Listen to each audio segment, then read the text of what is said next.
Very good morning everyone, I hope you all are fine. तो हमने part 1 में पढ़ा कि कॉन्स्टिट्यूशन हमारा होता क्या है। तो कॉन्स्टिट्यूशन क्या होता है, हमने पढ़ा कि कॉन्स्टिट्यूशन एक रूल बुक होती है, जस्ट लाइक अ क्रिकेट मैच जिसमें हमारे रूल्स होते हैं, वैसे हमने कॉन्स्टिट्यूशन एक रूल बुक रखी है अपने नेशन को रन करने के लिए। उसके बाद हमने पढ़ा कि कैबिनेट मिशन कब हुआ, क्यों हुआ और किस लिए हुआ। हमने जिस पढ़ी थी, जो कैबिनेट मिशन था वो मार्च 1946 में ब्रिटिशर्स ने रखा था to give the power to Indians. मतलब जो पावर ब्रिटिशर्स के पास थी वो इंडियन को ट्रांसफर करने के लिए उन्होंने कैबिनेट मिशन बनाया, जिसके अंदर उन्होंने 3 लोगों को मेन लीड दी to make a proper constituent assembly. ठीक है, जिसको हमने सांप की ट्रिक से लर्न किया था। तो अब हम आज पढ़ेंगे, वो तो हमारा एक बेसिक था कॉन्स्टिट्यूशन के बारे में। आज हम प्रॉपर स्टार्ट करें अपना चैप्टर कॉन्स्टिट्यूशन। तो सबसे पहले हमें पता है कि कॉन्स्टिट्यूशन है क्या। कॉन्स्टिट्यूशन हमारी रूल बुक है। इट मीन्स दैट एक हमारा क्या है, डेवलपमेंट के लिए रोड मैप था ये। ठीक है, इसका रीजन क्या था? इसका रीजन इसीलिए था कि हमारे देश में सामाजिक और आर्थिक डेवलपमेंट हो सके, इसीलिए हमने कॉन्स्टिट्यूशन लिखा। ठीक है, मतलब हाँ, उन्होंने लिखा था। उसके बाद पहला रीजन तो ये हो गया कि हमारे सामाजिक और आर्थिक डेवलपमेंट है देश में। दूसरा, हमें एक रिटर्न प्रूफ मिल सके। रिटर्न प्रूफ मतलब कि अगर बाई चांस किसी इंसान की कोई फंडामेंटल राइट है वो, या फिर कोई इंसान किसी पावर को एक्सप्लॉइट कर रहा है, देन हमारे पास रिटर्न प्रूफ हो कि हम उसके अगेंस्ट एक्शन ले सकें। ठीक है, नेक्स्ट, अब हमारी जो कंस्टिट्यूएंट असेंबली थी वो कब बनी? मार्च 1946 में। नो डाउट कि मार्च 1946 में हमारी कैबिनेट मिशन बनी। उसके बाद उन्होंने जुलाई 1946 में क्या किया, कंस्टिट्यूएंट असेंबली क्रिएट कर दी। अब उसमें टोटल कितने मेंबर्स थे? उसमें टोटल 389 मेंबर्स थे। ठीक है, अब उन्होंने जो 389 मेंबर्स थे ना, उनको डायरेक्ट कोई इलेक्शन नहीं, जैसे आज के टाइम में कोई पार्टी आती है, सत्ता कोई आती है अगर हमारी पावर में, देन उसमें क्या होता है, आम जनता वोट देती है और डायरेक्ट इलेक्शंस होते हैं। बट एट दिस टाइम अभी क्या हुआ, इनडायरेक्ट इलेक्शंस हुए। इन्होंने क्या किया कि जो मेंबर्स थे उनको तीन चीज़ों के बिहाफ पे दिया गया। एक तो जो 292 मेंबर्स थे जो ब्रिटिश लीग में थे, मतलब जो उनके लेजिस्लेटिव असेंबली में इंडियंस थे, उनको ले लिया। ठीक है, 93 जो राजा महाराजा थे उनके जो मेंबर्स थे उनको लिया, और जो 4 मेंबर्स थे वो चीफ कमिश्नर प्रोविनेंस थे, मतलब कि डिफरेंट रिलीजन के लोग थे, जिससे कि लोगों के बीच में यूनिटी बनी रहे। ठीक है, तो उन्होंने ये लिया।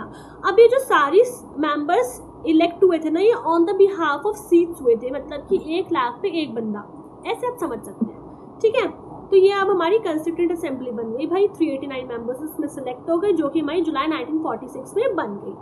बट मुद्दा यहाँ पे खत्म नहीं हुआ भाई। लोग, अब देखो 10 तरह के लोग होंगे तो 10 तरह की बातें होंगी। तो इसीलिए अब जब हमारी कम्युनिटी बनी तो इसके बाद एक बहुत बड़ा स्ट्रेसफुल चीज हुई, that some people want their different country, जिसे हम बोलते हैं डायरेक्ट एक्शन डे। अगस्त 1946 में एक बहुत बड़ी बहस बैठी, जिसमें they want their own country, that they want their own Pakistan. ठीक है, ये जो कि सक्सेसफुल नहीं हुई है।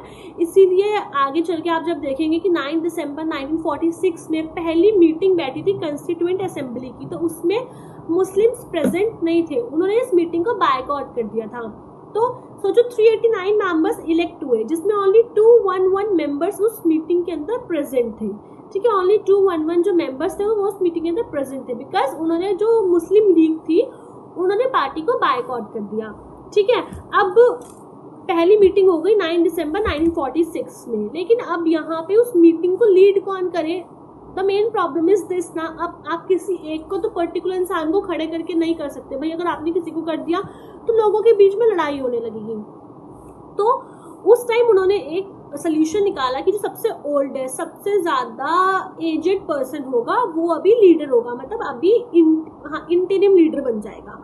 तो वो सचिनंदा जी सिन्हा जी थे, उनको उस टाइम ये बना दिया गया। उसके बाद 11 दिसंबर 1946 में इलेक्शंस के बाद डॉक्टर राजेंद्र प्रसाद को फर्स्ट लीडर इलेक्ट कर दिया गया। ठीक है, ये तो हो गया हमारा कॉन्स्टिट्यूएंट असेंबली के बारे में। अब उसके बाद हमारा कॉन्स्टिट्यूशन का एम क्या होगा, कि कॉन्स्टिट्यूशन कैसे बनेगा। तो उसके लिए जवाहरलाल नेहरू जी ने एक रेजोल्यूशन दिया, जिस रेजोल्यूशन को आज के टाइम में हम प्रीएमेबल बोलते हैं। आप लोगों ने हर एक क्लास के एनसीईआरटी की एसएसटी की बुक के फ्रंट पेज पे पढ़ा होगा प्रीएमेबल। तो वही जो था ना वो हमारा जवाहरलाल नेहरू जी का रिजोल्यूशन था, जिसमें उन्होंने कहा कि भाई equality, justice, rights, that each and everything is very important for every people. ठीक है, तो अगर आपको प्रीएमएमएल पढ़ना है तो मैं इसकी एक अलग वीडियो बना दूंगी, बाकी आप एनसीईआरटी की बुक का फर्स्ट पेज भी चेक कर सकते हैं। हाँ, चैप्टर से स्टार्ट होने से पहले। नेक्स्ट है उसके बाद अब उन्होंने कम्युनिटीज को डिवाइड कैसे किया, मतलब काम, अब कॉन्स्टिट्यूएंट असेंबली तो बन गई, अब अगर आप सारे लोगों को इकट्ठा बिठा दोगे तो काम है हौच पौच जाएगी, भाई कुछ समझ में नहीं आएगा किसको क्या करना है। तो उन्होंने सबके काम डिवाइड कर दिए। कैसे डिवाइड किया, उन्होंने कहा कि जितने हमारे जो फंडामेंटल राइट्स होंगे वो सरदार वल्लभ भाई पटेल जी देखेंगे, और जो हमारी यूनियन कॉन्स्टिट्यूशन होगा जो भी, वो हमारे नेहरू जी देखेंगे। और सबसे मेन और इम्पॉर्टेंट काम जिसके लिए आज के टाइम में हम डॉक्टर बी.आर. अम्बेडकर को फादर ऑफ कॉन्स्टिट्यूशन बोलते हैं, उनको दिया गया ड्राफ्टिंग कम्युनिटी का काम, कि उनको भाई कॉन्स्टिट्यूशन को ड्राफ्ट करना है। अब उनको ही क्यों दिया गया, हम किसी और को भी तो दे सकते थे। उनको हमने इसलिए दिया क्योंकि एक तो वो एक लॉयर थे, दूसरा वो बहुत एक सुलझे हुए इंसान थे। तो उन्होंने उस टाइम पार्टी ने सोचा कि अगर एक टीम ऑफ लॉयर्स इसको बनाएंगी कॉन्स्टिट्यूशन को, then it was good for future, कि आगे चल के लोगों को पढ़ने में इजी होगा, लोगों को हर चीज़ क्लियर होगी। तो इसी के लिए क्या किया गया, 7 मेंबर्स की कम्युनिटी बनाई गई। ठीक है, जिसमें सारे लॉयर्स थे। और एक चीज़ अच्छी थी कि इसमें ना डिफरेंट रीजन के लोग थे, मतलब इसमें मुस्लिम्स को भी, ये 7 लोग में मुस्लिम भी थे, फारसी भी थे, और हमारी माइनॉरिटी जो मतलब कि SC ST कास्ट के भी लोग थे। ठीक है, तो ये चीज़ इसको बहुत यूनिक बनाती है। ठीक है, ये क्या दिखाती है कि we all are equal, unity दिखाती है, और ऐसा होना भी चाहिए था। मुझे समझ में नहीं आता कि पहले अनटचेबिलिटी क्यों मानते थे, but we are human beings, we all are equal. ठीक है, तो अब हमारे कॉन्स्टिट्यूशन बना कितने टाइम में, इसको करीबन 2 साल 11 महीने 18 दिन लगे। भाई इतना टाइम क्यों लग गया, इतना टाइम इससे लग गया क्योंकि जब डॉक्टर बी.आर. अम्बेडकर जी ने इसको बनाया, देन एट दैट टाइम उनका था कि किसी भी इंसान के मन में कोई वहम ना रहे इसको लेके, तो इसलिए जब भी वो कॉन्स्टिट्यूशन को ड्राफ्ट करते देन वो न्यूज़पेपर में छाप देते, प्रिंट करवा देते। इससे लोगों की तरफ से बहुत सारे फीडबैक्स आते, फिर वो उसको इम्प्रूव करती। इवन सोचो एक छोटे छोटे मुद्दे के ऊपर डिस्कशन हुआ है कॉन्स्टिट्यूशन लिखते हुए, इसलिए इसको बनते हुए 2 साल लग गए।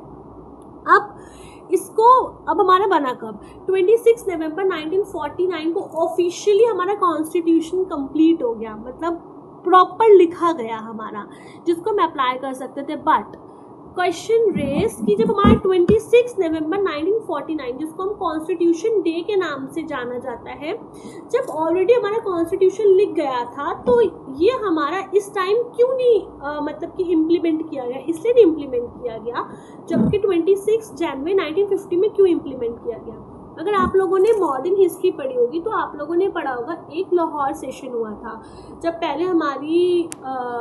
हमारी पहले कांग्रेस पार्टी थी, जब वो मतलब इंडिपेंडेंस से पहले की बात है कि उस टाइम एक लाहौर हर एक जगह पे उनका सेशन होता था, जहाँ पे उनकी सभा बैठती थी और कुछ डिस्कशंस होते थे। ठीक है, तो at that time what they have decided, Lahore session में उन्होंने, जो जवाहरलाल नेहरू जी थे, उन्होंने ऐसा दृढ़ निश्चय किया दैट कि अब हमें क्या चाहिए, फुल इंडिपेंडेंस, मतलब पूर्ण स्वराज चाहिए।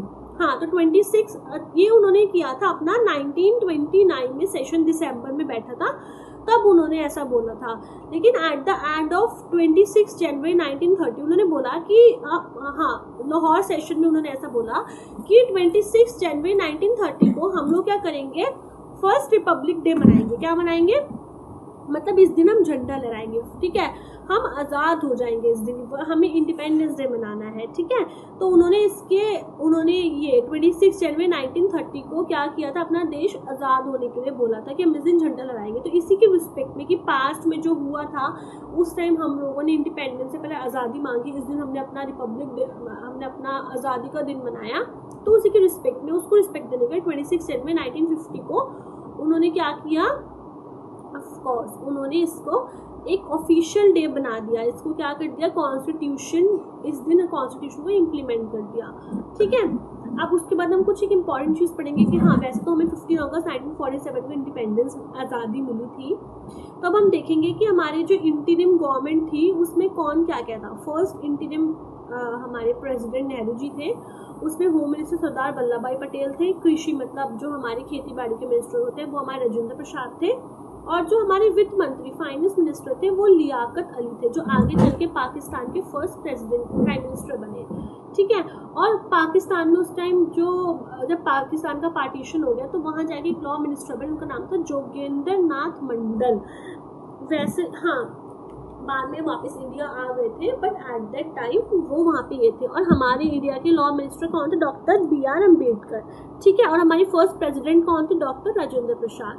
या ऑफ कोर्स, हाँ जी, ये वाला जो ऊपर क्या है, 3 चीजें ये मैंने इंटीरियम गवर्नमेंट का बताया है, जो हमारे मैंने बताया था कि सोचो हमारा कॉन्स्टिट्यूशन 1950 में बना है, और 1946 में हमारी क्या कॉन्स्टिट्यूंट असेंबली बन गई। तो 4 साल तक कौन भाई गवर्नमेंट, कौन सी गवर्नमेंट होती? तो भाई इंटीरियम गवर्नमेंट थी, जिसने रन किया था हमारे देश को।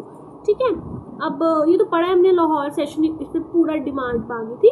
तो और हाँ, एक चीज़ और ध्यान रखना कि 1935 एक्ट बहुत इंपॉर्टेंट एग्जाम में पूछा जाता है। इसको हम ब्लूप्रिंट ऑफ कॉन्स्टिट्यूशन भी बोलते हैं। क्यों? क्योंकि इसमें ना बोल दिया गया था कि हमारा कॉन्स्टिट्यूशन ऐसा होगा। हाँ, मतलब प्रोविनेंस था एक तरह का। So that's all about. Thank you guys, I think आप सबको समझ में आया होगा।